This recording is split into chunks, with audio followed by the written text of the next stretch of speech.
애플, 마이크로소프트, 엔비디아, 우리가 이른바 매그니피센트 7, M7이라고 부르는 이 거인들이 그동안 주식시장을 완전히 장악해왔죠. 그런데 말입니다. 이들의 독주가 조만간 끝날지도 모르겠습니다. 상상을 초월하는 진짜 괴물들이 역사적인 대비를 준비하며 몰려오고 있거든요. 우린 이들을 묶어서 H5라고 부를 겁니다. 자, 오늘 해설에서 이 거대한 지각 변동을 파헤쳐보죠. 본격적으로 들어가 볼까요? 과연 이 M7의 시대가 이대로 쭉 갈 수 있을까요? 삼성증권 최신 분석을 보면요. 시장의 돈과 시선은 이미 다음 세대로 맹렬하게 이동하고 있습니다. 단순한 트렌드 변화나 유행이 아니에요. 투자 지도를 완전히 갈아엎을 거대한 쓰나미가 오고 있다는 겁니다. 오늘 다룰 내용 간단히 짚고 넘어가죠. 유니콘의 100배 사이즈인 H1의 헥토콘이 도대체 뭔지, 이들의 압도적인 성장 속도, 그리고 메가 IPO 뒤에 숨은 버블 논란, 마지막으로 우리가 지금 당장 써먹을 수 있는 상장 전 투자 전략까지 쭉 가보겠습니다. 먼저 첫 번째 파트, 유니콘의 100배, H5 헥토콘의 등장입니다. 보통 기업 가치가 10억 달러, 우리 돈으로 한 1조 원쯤 되는 비상장 회사를 유니콘이라고들 부르잖아요. 다들 아시죠? 그런데 H5는요, 스케일이 아예 다릅니다. 이들은 상장도 안 했는데 기업 가치가 무려 1000억 달러가 넘어가요. 유니콘의 정확히 100배죠. 그래서 숫자 100을 뜻하는 접두사 헥토를 붙여서 헥토콘이라고 부르는 겁니다. 상장 전에 이미 140조 원의 몸값을 인정받았다는 건 진짜 미친 규모 아닌가요? 이 어마어마한 H5의 명단을 한번 볼까요? 일론 머스크의 우주제국 스페이스 X, 챗GPT로 세상을 뒤집은 오픈 AI, 틱톡의 바이트댄스, 무서운 다크호스 엔스로픽, 그리고 데이터의 지배자 데이터브릭스입니다. 스페이스X는 가치가 1조 7,500억 달러예요. 상상이 되시나요? 오픈 AI도 8,400억 달러고요. 각 분야에서 이미 넘사벽 1인데 이 녀석들이 2026년을 전후로 줄줄이 상장, 즉 메가 IPO를 준비하고 있다는 겁니다. 여기 이 마스코트들이 방금 말씀드린 5거인들을 재미있게 상징하고 있는데요. 이 중에서 오픈 AI 옆에 있는 엔스로픽을 꼭 눈여겨보셔야 합니다. 오픈 AI 핵심 멤버들이 뛰쳐나와서 만든 곳인데 아마존이랑 엔비디아가 돈을 엄청나게 쏟아부었거든요. 챗 GPT의 가장 뼈아픈 경쟁자죠. 이 녀석들이 조만간 월스트리트를 완전히 뒤집어 놓을 주인공들입니다.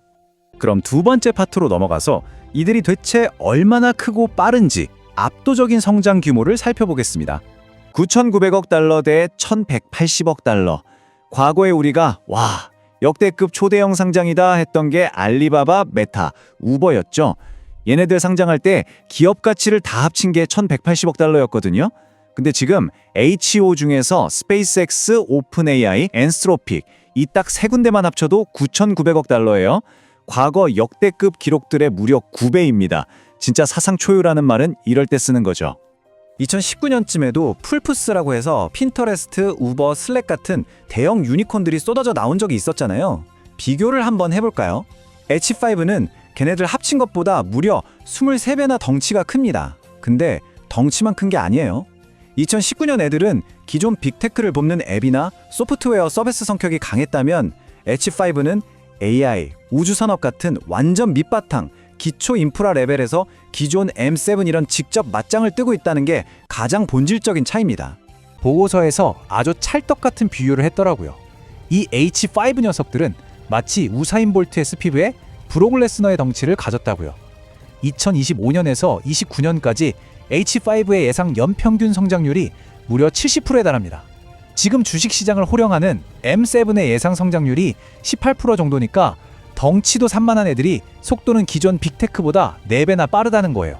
개별 기업으로 쪼개서 보면 더 기가 막힙니다. 당장 2025년 기준으로 오픈 AI 매출이 225% 클 거라고 예상되고요. 엔스로픽은 무려 1025%, 자그마치 4자릿수 성장률을 찍을 걸로 기대됩니다. 방금 본 M7의 18%가 갑자기 되게 귀엽게 느껴지지 않나요? 이미 이 바닥에선 성장성 하나만으로 M7을 가볍게 압도하고 있는 상황입니다. 자, 그런데 이렇게 다 좋기만 할까요? 세 번째 파트, 메가 IPO와 버블 논란입니다. 오픈 AI의 앞으로 3, 4년 전망을 보면 약간 등골이 서늘해지는 포인트가 하나 있습니다. 매출이 늘어나는 속도는 예상보다 한 20% 상향됐거든요. 그런데 돈이 타들어가는 속도, 그러니까 현금 소진 규모는 무려 280%나 폭등할 걸로 나옵니다. 버는 것보다 태우는 속도가 아득하게 빠르다는 얘기예요. 왜냐? AI를 제대로 돌리는 데 필요한 서버랑 칩 비용이 그야말로 상상을 초월하기 때문이죠. 이게 바로 핵심 딜레마입니다. 이들이 노리는 시장 크기가 엄청난 건 맞는데 이 피말리는 AI 무한 생존 레이스에서 살아남으려면 인프라에 천문학적인 자본, 즉 캐펙스를 쏟아 부어야 하거든요. 중국 기업들도 무섭게 치고 올라오고 있고요. 이렇게 돈을 쏟아붓는데 과연 언제 진짜 흑자를 낼 수 있을까? 이 장기적인 불확실성이야말로 HO 투자의 가장 뼈아픈 리스크이자 아킬레스건이라고 할 수 있습니다. 이 대목에서 우리는 2019년의 뼈아픈 교훈을 한번 떠올려봐야 합니다. 우버랑 리프트 둘 다 당시엔 엄청난 환호성을 받으며 상장했잖아요. 근데 결과가 완전 갈렸죠. 우버는 음식 배달 같은 걸로 악착같이 사업을 늘려서 작년에 드디어 흑자 전환하며 승자가 됐습니다. 반면 승차 공유 하나만 팠던 리프트는요, 지금 주가가 상장 때보다 80%나 토막 나 있습니다. 엄청난 하이프를 받고 상장했다고 해서 전부 다 끝까지 살아남아 승리자가 되는 건 절대 아니라는 겁니다. 그렇다면 이 시점에서 우리는 뭘 어떻게 해야 할까요? 마지막 네 번째 파트, 상장 전 투자 전략을 살펴보겠습니다.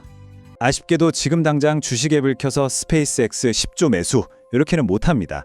싹 다 비상장 기업들이니까요.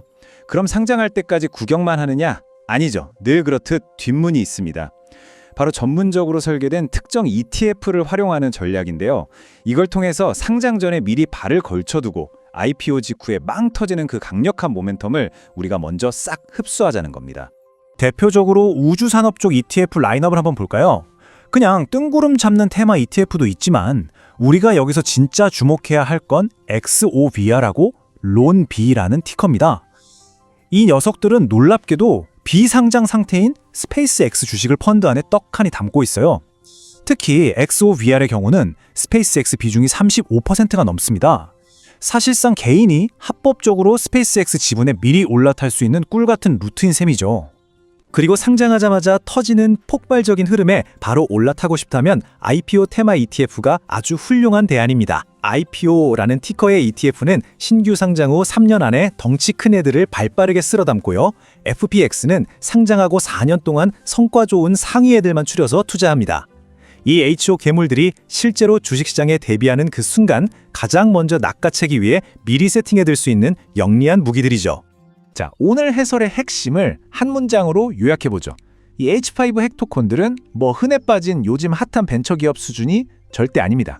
이들은 압도적인 데이터와 자본력으로 글로벌 AI와 우주산업의 룰 자체를 부수고 다시 쓰는 애들이에요.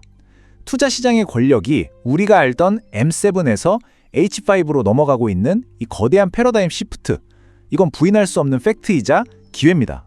마지막으로 여러분께 묵직한 질문 하나 던지겠습니다. 앞으로 몰아칠 이 거대한 파도 속에서 H5 중 과연 누가 그 무자비한 현금 소모를 버텨내고 제2의 우버처럼 찬란한 승리자가 될까요? 그리고 반대로 엄청난 기대감만 받다가 결국 제2의 리프트로 전락할 녀석은 누구일까요? 이 괴물들이 주식시장이라는 진짜 전쟁터에 오르기 전 지금부터 이 질문에 대해 치열하게 고민하는 분들만이 다음 투자 지도의 주인이 되실 겁니다. 오늘 해설은 여기까지입니다. 함께해 주셔서 감사합니다.